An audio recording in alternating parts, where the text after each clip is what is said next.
Ce but n'a rien de spécial pour Messi, mais c'est toute une symbolique dans la comparaison avec Maradona. Quelques mois après avoir marqué une copie du Gol del Siglo, tout laissait présager que leur destin était lié.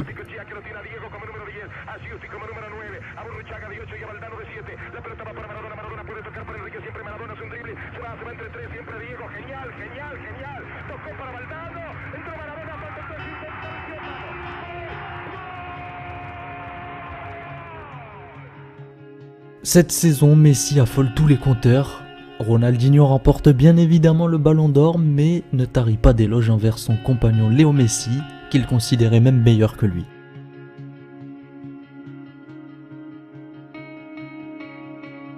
Messi est récompensé en sélection de cette merveilleuse saison en club, en étant appelé pour la Copa América 2007, dans laquelle il est totalement décisif avec des buts en quart de finale et en demi-finale. Mais malheureusement, la sélection a été battue par le Brésil en finale. Le début d'une malédiction en sélection pour cette génération si talentueuse. Lors de la saison suivante, en 2007-2008, malgré l'arrivée de Thierry Henry dans l'effectif, rien ne semble faire peur à Messi, qui continue d'être exceptionnel. Il est même nommé pour le 11 de la FIFA et classé 3e du Ballon d'Or à seulement 20 ans, malgré la saison blanche que faisait le Barça.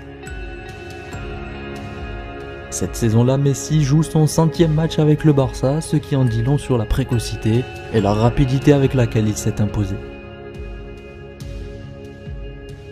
Cet été-là, l'été 2008, Messi a encore une occasion de se montrer en sélection. Il a participé aux Jeux Olympiques de Pékin avec l'Argentine, qu'il remporte avec de magnifiques prestations.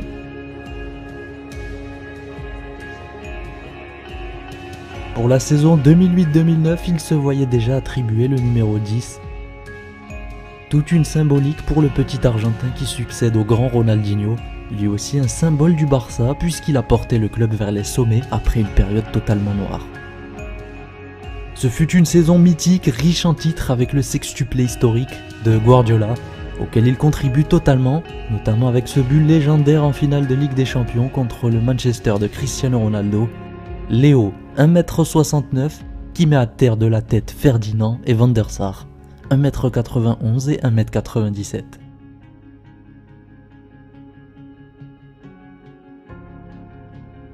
C'est là où tous les projecteurs sont braqués sur Lionel Messi, qui devient le meilleur joueur du monde à ce moment-là. L'été 2009, Messi renouvelle son contrat jusqu'en 2016. Léo était déjà reconnu par le monde entier comme étant le plus grand prodige jamais vu auparavant. Seulement 21 ans, mais déjà le débat de savoir s'il était le plus talentueux de l'histoire était déjà ouvert par la majorité des journalistes. Record sur record, innombrables records, Messi ne cesse d'affoler la planète foot depuis, avec une régularité monstrueuse et une progression surprenante malgré le niveau qu'il avait déjà à son jeune âge. Aujourd'hui, il est le meilleur buteur et meilleur passeur de l'histoire de la Liga, le plus grand buteur sur une année civile avec l'incroyable année 2012 dans laquelle il a inscrit 91 buts, mais aussi le plus grand buteur sur une saison en championnat avec 50 buts en 2011. Il est aussi le meilleur buteur et meilleur passeur de l'histoire des Clasico, mais aussi le meilleur buteur de l'histoire de la sélection argentine et du FC Barcelone. A noter qu'il est aussi le meilleur passeur de l'histoire de la Copa América et le plus jeune joueur argentin buteur en Coupe du Monde. À 18 ans et 357 jours, il marquait déjà son premier but en Coupe du Monde.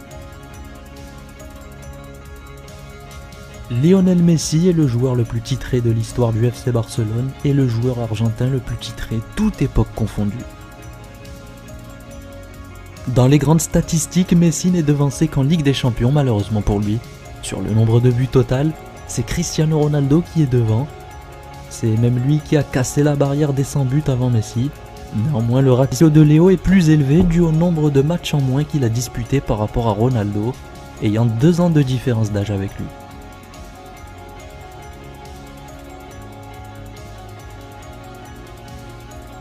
Mais intéressons-nous à sa carrière en sélection, car des zones d'ombre existent dans la carrière de Messi depuis son échec en Copa América 2007. Il faut savoir qu'en 2010, la Coupe du Monde de Lionel Messi était remarquable dans la qualité de jeu, mais il n'a jamais été décisif, et l'équipe avait été éliminée en quart de finale contre l'équipe allemande.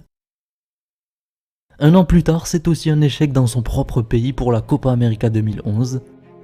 Mais il ne baisse pas les bras et affolait les compteurs en sélection après cet échec.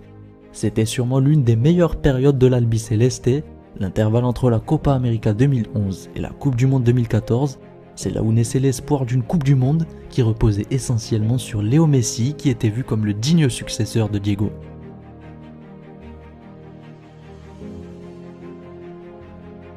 Pendant cette Coupe du Monde 2014, le nom de Messi sortait de toutes les bouches puisqu'il n'avait plus rien à prouver en club et sur le terrain. Il avait seulement à compléter son palmarès plein avec la cerise sur le gâteau, une Coupe du Monde.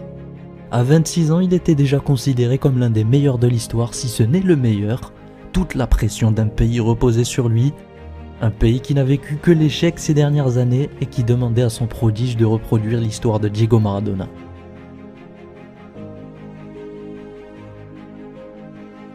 Et Messi commence de la manière la plus mythique en donnant la victoire à son pays dans le stade Maracana contre la Bosnie-Herzégovine. El Pipa está habilitado.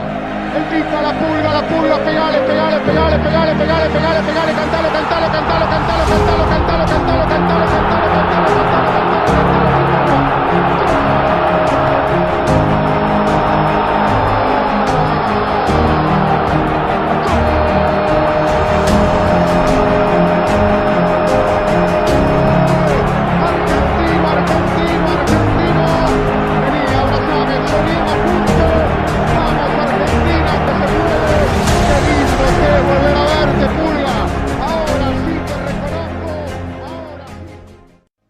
Lors du deuxième match, Messi marquait encore les esprits en sauvant son équipe dans les dernières secondes avec un but incroyable.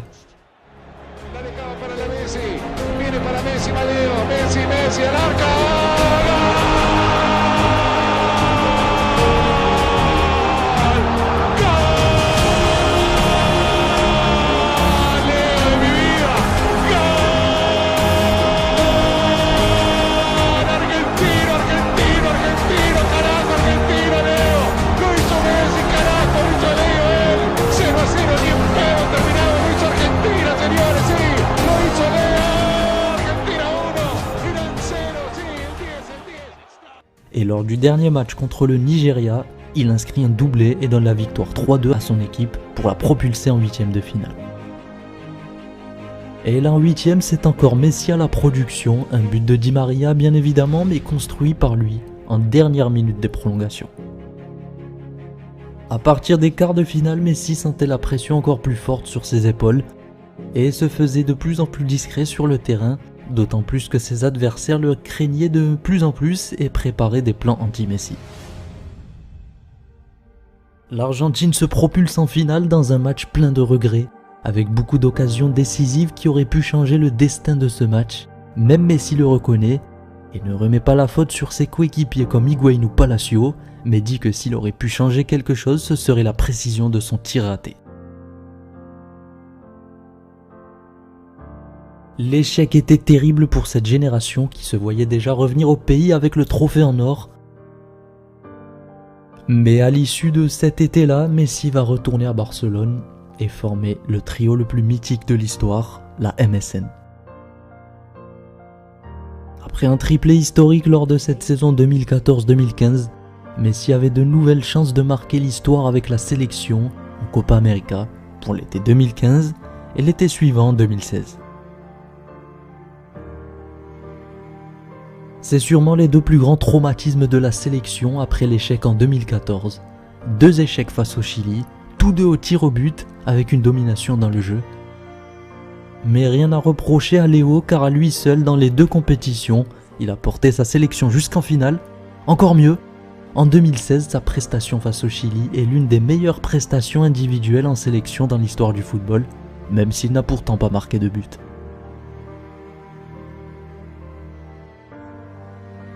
Après cet échec, il annonça sa possible retraite, mais il renonça à ses paroles et revenait rapidement pour la préparation à la Coupe du Monde 2018.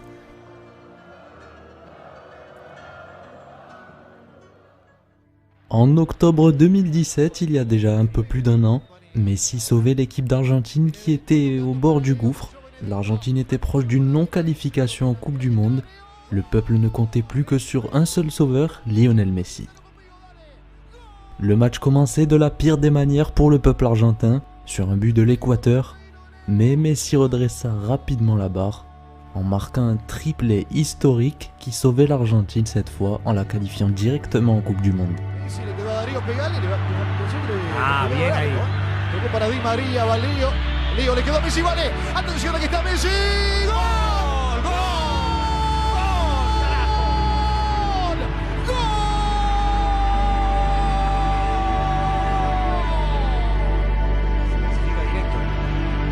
Messi, mira lo que le quedó a Leo. A ver qué hace, genio. Se viene Leo, dale. Se viene Leo, dale. Leo, Leo, Leo, Leo. ¡Gol! ¡Gol!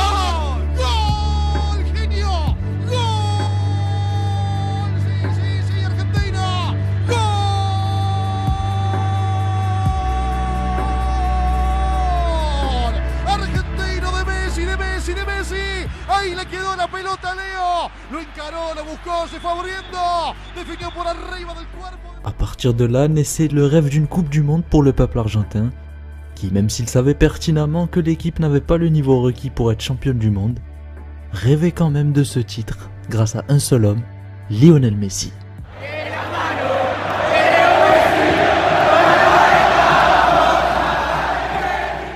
Mais comme vous le savez très bien, le football est un sport collectif et on ne peut espérer d'un seul joueur qui fasse la différence sur tout le long d'une compétition. Coupe du Monde 2018, qui se terminait de la pire des manières pour lui, notamment à cause d'un coach qui a fait souvent des choix désastreux dans le 11.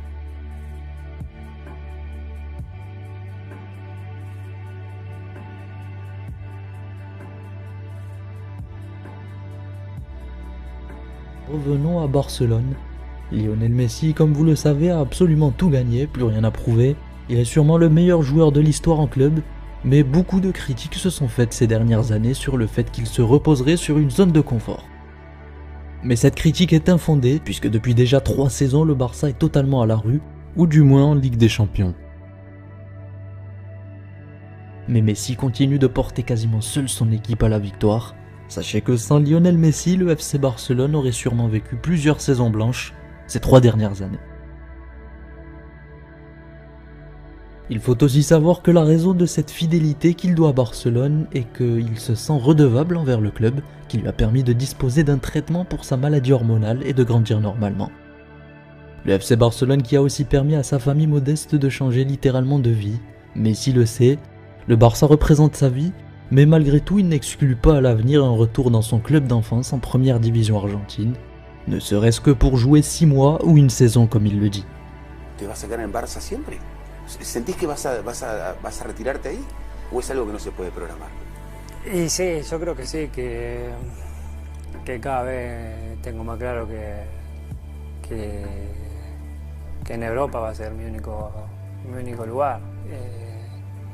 Después siempre dije que tengo la gana de poder jugar algún día en el fútbol argentino, que no sé si se dará o no, pero lo tengo en mente. ¿Pero acá es Newell's nada más? Sí. ¿O no, nada más? Sí. Me gustaría poder vivir eso aunque sea 6 meses o unos partidos, lo que sea. Jugar en Newell's 6 meses. Pero no sé, ¿viste? No sé, uno nunca sabe lo que va a pasar, pero sí que tengo claro que en Europa creo que el Barcelona es, sí, seguro. Claro. Y cuando era chiquito, cuando jugaba en Newell's, mi sueño era jugar en el Coloso. Iba a la cancha con mi viejo, con mis hermanos, con mis amigos y yo soñaba con jugar ahí. Después, obviamente, por circunstancias de la vida, me fui totalmente a otro lado, pero me quedó la espinita esa después de jugar en cancha.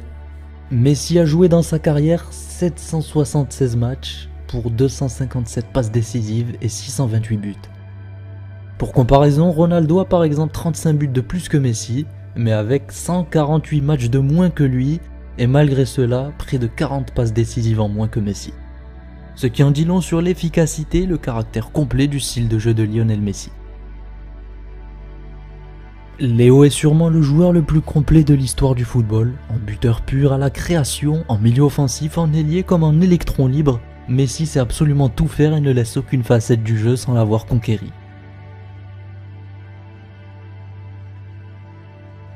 La seule zone d'ombre qui plane sur sa carrière est bien évidemment celle de la sélection argentine, Mais comme dans l'histoire du football, des joueurs maudits en sélection, il y en a eu et il y en aura toujours. Parmi eux, le grand Cruyff, qui n'est jamais parvenu à gagner un titre en sélection. Selon son aîné Maradona, auquel il est souvent comparé, ce n'est pas de la faute de Messi, mais de l'entourage qu'il a en sélection. Comme il le dit lui-même, en 1986, il considère qu'il avait eu une équipe énorme pour faire l'exploit, ce que n'a pas eu Messi. ¿No les parece demasiado dura la crítica para un jugador que sí a nivel de clubes lo ha ganado todo? Es verdad que ha quedado en deuda quizá con su selección, pero también en la selección Messi no tuvo la compañía o no ha tenido la compañía que tú tuviste. Empecemos desde Ruggeri, de Cuchufo, de Paculi, del Negro Enrique, Taca Bravo, de Justi, de Valdano, del Negro Enrique. Hablemos de eso, y de ahí saquemos lo bueno. De ahí saquemos lo bueno, muchachos. Porque si no, estamos hablando siempre de que Messi tiene que ser el salvador de la paz. Pour lui, un titre de plus ou de moins en sélection pour Messi ne fera pas de lui un meilleur ou un pire joueur car il a déjà tout prouvé au monde. Yo no creo que Messi sea mejor o peor con una Copa del Mundo. Eso yo no lo creo, eso es mentira. A Messi lo que le interesa es la pelota. Une autre facette de la personnalité de Messi, c'est sa modestie remarquable. ¿Querés ser el mejor de la historia? ¿Es un objetivo? No, nunca ser el mejor de la historia, ni el segundo, ni el tercero, ni el cuarto. Lo que te decía antes, yo cada vez que empiezo un año intento de ganar todo, de dejar todo cada vez que salgo a una cancha, de dar el máximo para mis compañeros, para mí, y nada más, no pienso en querer ser el mejor. Lionel Messi aura l'occasion à l'issue de cette saison de clore définitivement le débat de s'il est, ou non, le plus grand de l'histoire, car il est déjà le meilleur, mais selon certains, il manquerait un titre international pour qu'il en soit le plus grand. Messi aura l'occasion de gagner une Copa América, là où Pelé et Maradona ont échoué, et même si ça n'a pas la valeur d'une Coupe du Monde, elle aura une symbolique toute particulière. Car soulever ce trophée dans le stade mythique du Maracana et colorer la capitale du rival, Rio, aux couleurs de l'Albiceleste, sera un exploit inoubliable dans l'histoire du football.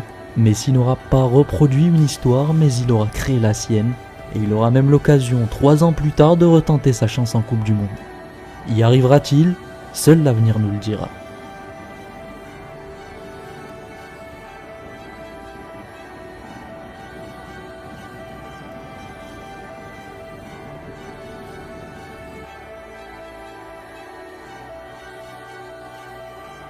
Ya es hora de que Argentina esté ahí arriba donde lo merece.